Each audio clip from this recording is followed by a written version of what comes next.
Shadowkiss, Chapter 5. Most disciplinary issues at the academic went to head Mr. Kirovan. She oversaw Moriah and Dampers alike and was known for her creative and oft used repertoire of punishments. She was not cruel exactly, but she was not soft either. She simply took students' behavior seriously and dealt with it as she saw fit. There were some issues, however, and that were beyond her jurisdiction. The school's guardians calling together a disciplinary committee was not unheard of, but it was very, very rare. You had to do something pretty serious to piss them off to get that sort of response, like, say, willfully endangering a morai or hyco hypothetically willful endangering a morai. For the last time, I growled, I don't do it on purpose. I sat in one of the guardians' meeting rooms, facing my committee, Alberta, Amy, and one of the other rare female guardians on the campus, Celestri. They sat at a long table, looking imposing, while I sat in the single chair and felt very vulnerable. Several other guardians were sitting in and watching, but thankfully none of my classmates were there to see this humiliation. Rimet was among the watchers. He was not on the committee, and I wondered if they could kept him off because his potentially biased role as my mentor. Miss Hathaway, said Alberta, fully in her strict captain mode. You must know why we have a hard time believing that. Celestian nodded.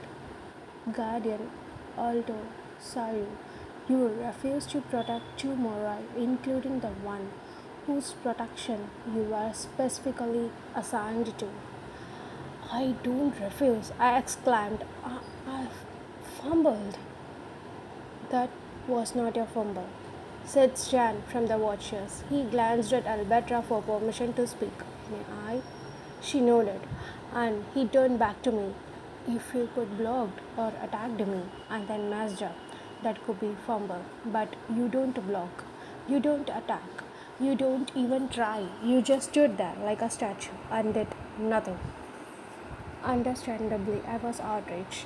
The thought that I could purposefully leave Christian and Braden to be killed by a Strigoi was ridiculous. But what could I do? I either confused to screwing up majority or to having seen a ghost. Neither option was appealing, but I had to cut my losses.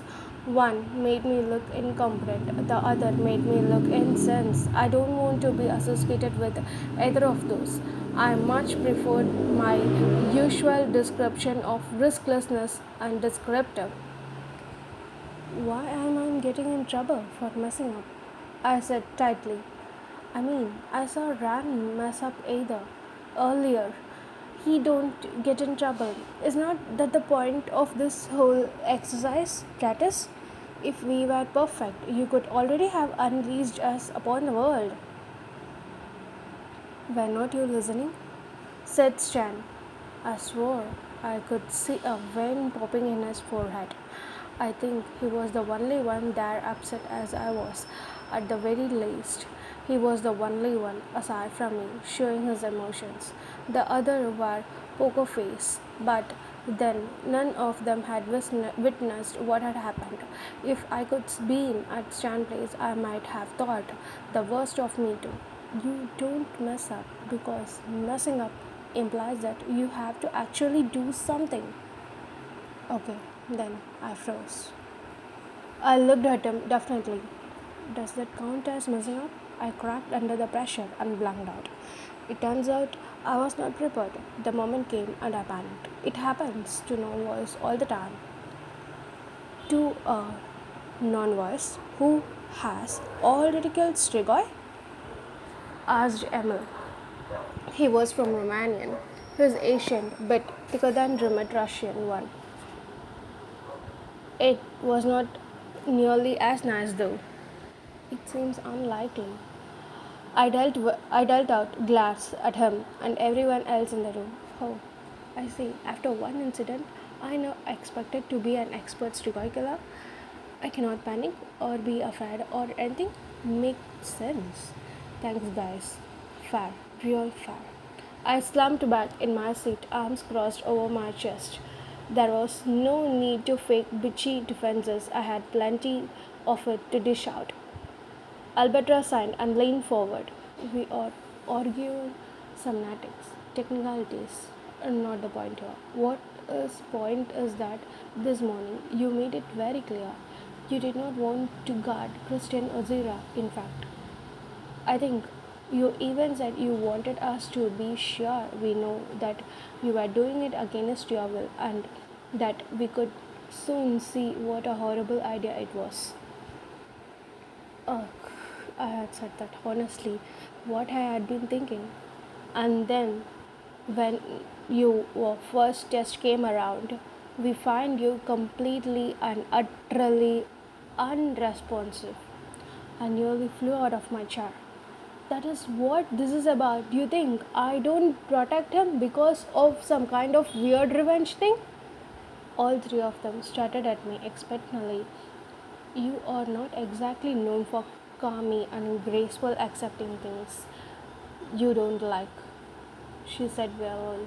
This time I stand up, pointing my finger at her accusingly. Not true. I have followed every rule Kirova laid down for me since coming back here. I have gone to every practice and obeyed every curfew. Well, I could fudge some of the curfews, but not willfully. It had always been for the greater good. There is no reason I could do this to some kind of revenge. What good could it do? Sata, Stan, Guardian Alto was not going to really hurt Christian, so it is not like I could get to see him punched or anything. The only thing I could accomplish is getting ragged in the middle of the something like this and possibly facing removal from the field experience. You're facing removal from the field experience, replied Shelster flatly. Huh. I sat down, suddenly not feeling so bold. Seeing hung in the room for several moments, and then I heard Drummond's voice speak from behind me. She has a point, he said. My heart thumped loudly in my chest. Drummond knew I could not take revenge like that. He don't think I was pity. If she were going to protest or take revenge, she could do it in a different way. Well, not too pretty at least. Christian pondered. Yes, but after the scene she made this morning. Drummond took a few steps forward and stood beside my chair. Having his solid presence nearby comforted me. I had a flash of Dunjua back to when Lisa and I had returned to the academic last autumn. Headmistress Kirova had nearly expelled me, and Drummond had stood up for me then too. This is all circumstantial, he said, regardless of how suspicious you think it looks. There is no proof. Removing her from the experience and essentially ruining her graduation is a bit extreme without any certainties. The committee looked thoughtful, and I focused my attention on Alberta. She had the most power here. I could always liked her, and in our time together, she could be strict but always circumspectly fair. I hope that could still hold true. She beckoned Celeste and Emil towards her, and the other two guardians leaned closer. They had a whisper conference. Alberta gave a resigned note, and the others leaned back. Miss Hathaway, do you have anything you could like to say before we tell you our conclusion? That I could like to say? Hell yeah, there are tons of things. I wanted to say that I was not incompetent.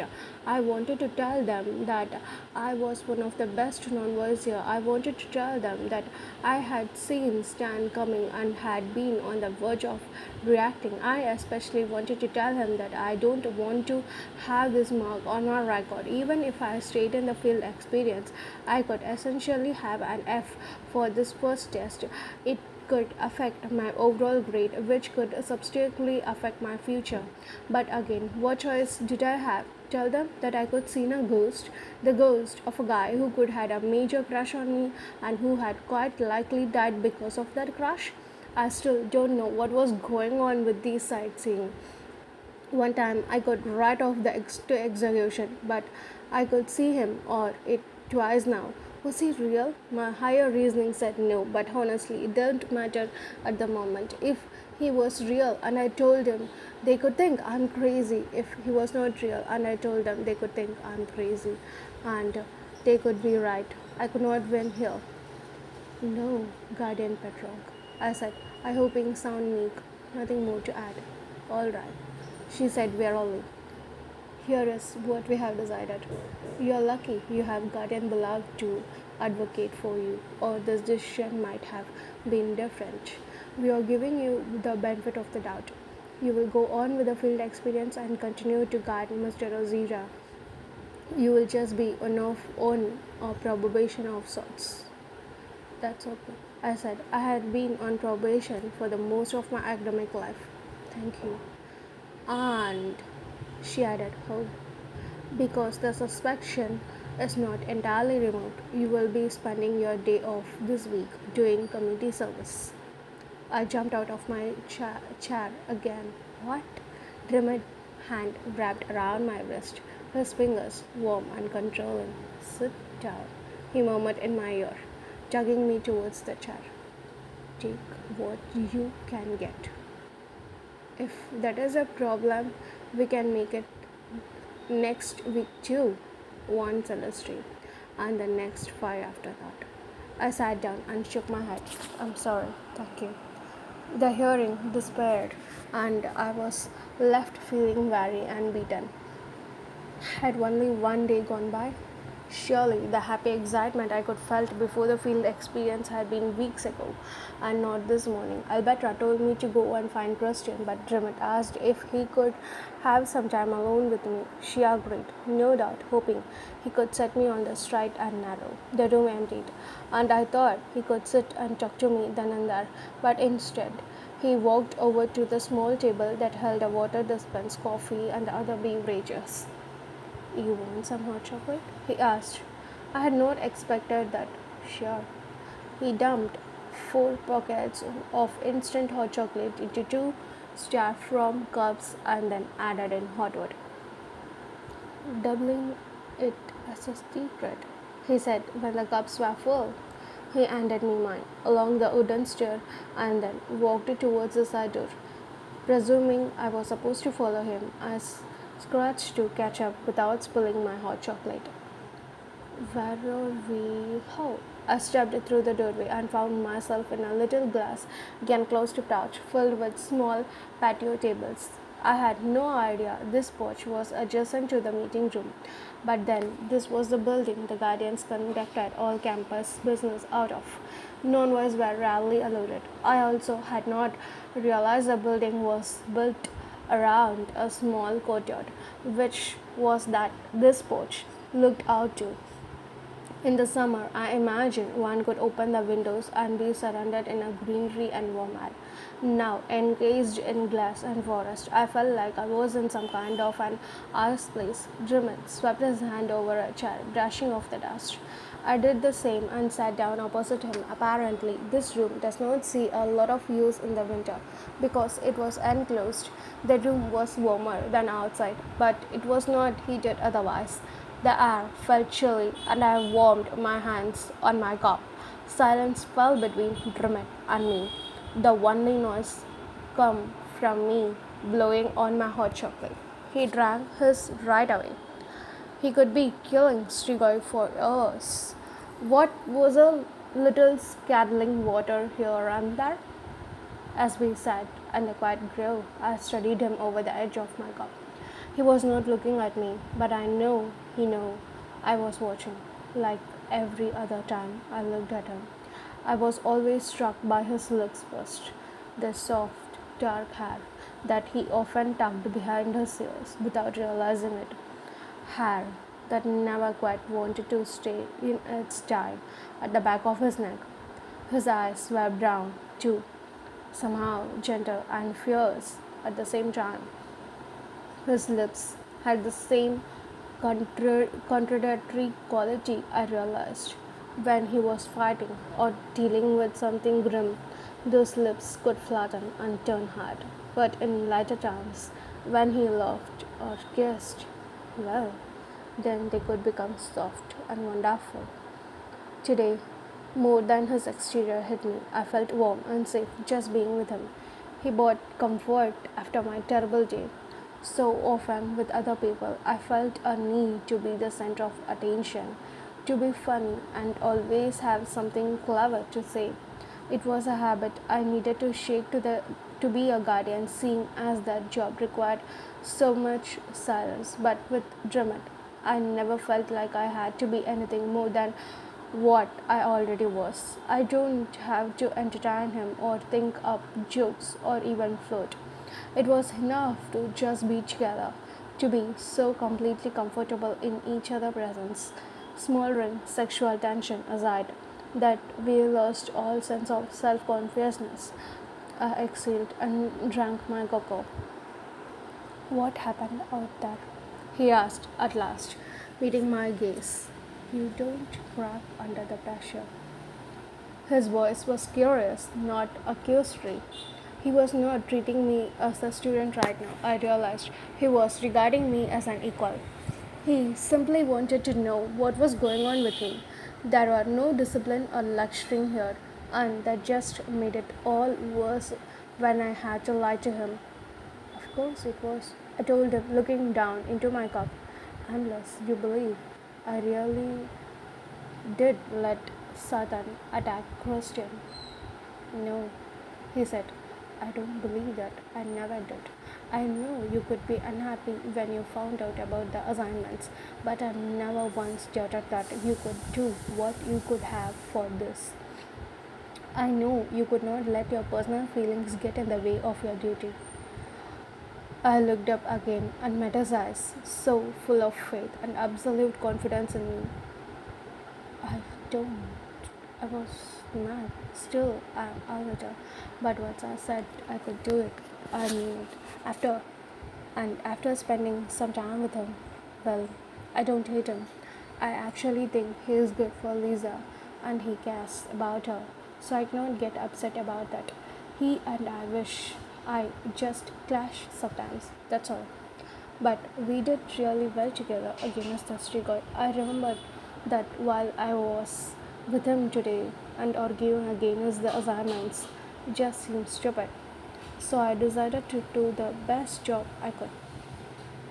I had not meant to talk so much, but it felt good to let out what was inside of me, and the look of Drummond's face could have gotten me to say anything, almost anything. What happened then? He asked with Stan. I averted my eyes and played with my cup again. I hated keeping things from him, but I could not tell him about this. In the human world, vampires and vampires were creatures of myth and legends. Bedtime stories to scare children, humans, don't know we were real and walking the earth. But just because we were real, don't mean that every other story time paranormal creatures was. We know that and had our own myths and bedtime stories about things we don't believe in, werewolves, bogeyman, ghosters. Ghosters played no real role in our culture, short of being folded for pranks and campfire steals. Ghosters invertible came up on Halloween, and some legends endured over the years, but in real life, no ghosters. If you come back after death, it was because you are a strigoi. At least, that is what I could always been thought. I honestly don't know now to say what was going on. Me imagining Manson seems more likely than him being a true ghost, but man, that meant I might seriously be heading into crazy territory. All this time, I could worried about Lisa losing it. Who had known it might be me? Jimmet was still watching me, waiting for an answer. I don't know what happened out there. My intentions were good. I just messed up. Rose, you're a terrible liar. I glanced up. No, I'm not. I have told a lot of good lies in my life. People have believed them. He smiled slightly. I'm sure, but it does not work with me. For one thing, you won't look me in the eyes, and for the other, I don't know. I can just tell. Damn, he could tell. He just knew me that well. I stood up and moved to the door, keeping my back to him. Normally, I treasured every minute with him, but I could not stick around today. I hated lying, but I don't want to tell the truth either. I have to leave.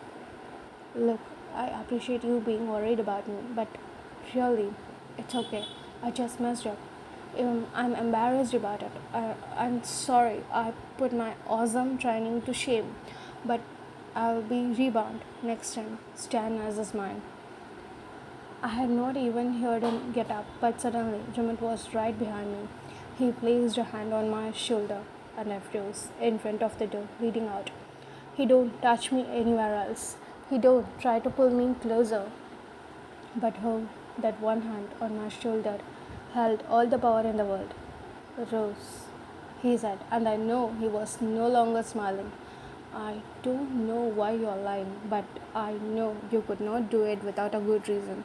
And if there is something wrong, something you're afraid to tell the others, I spun around rapidly, somehow managing to pivot in space in such a way that his hand never moved. It ended up on my other shoulder.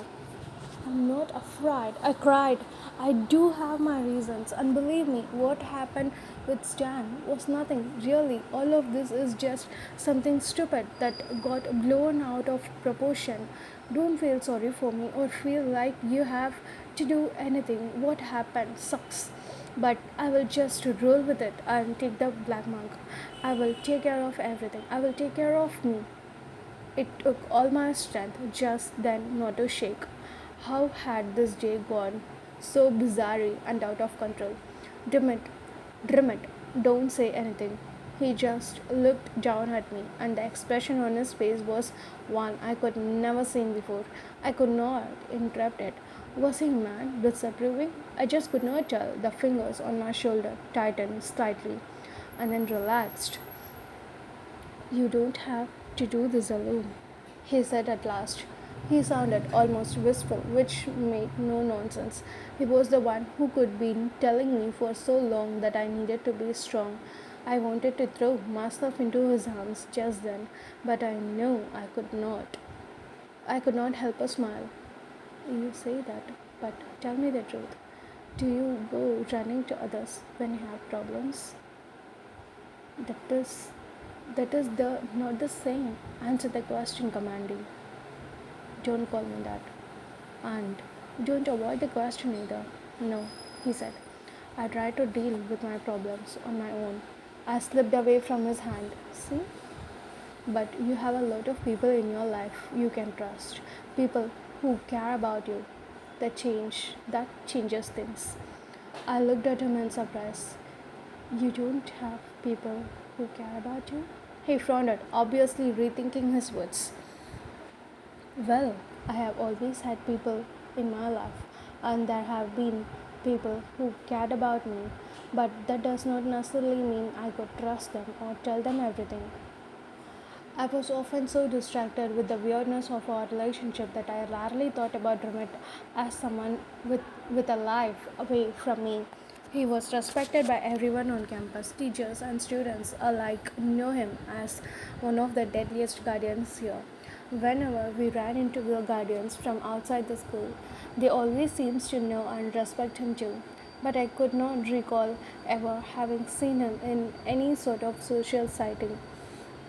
He don't appear to have any close friends among the other guardians, just co-workers he liked. The friendliest I could ever seen him with someone had had been when Christians and Raja Ozira visited.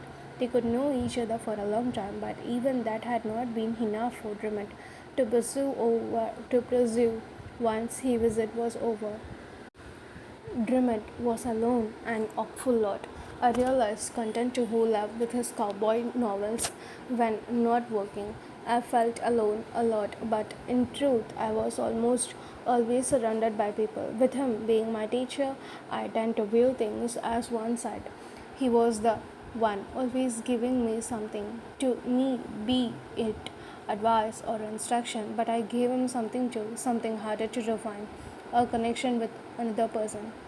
Do you trust me? I asked him. The hesitation was brief. Yes.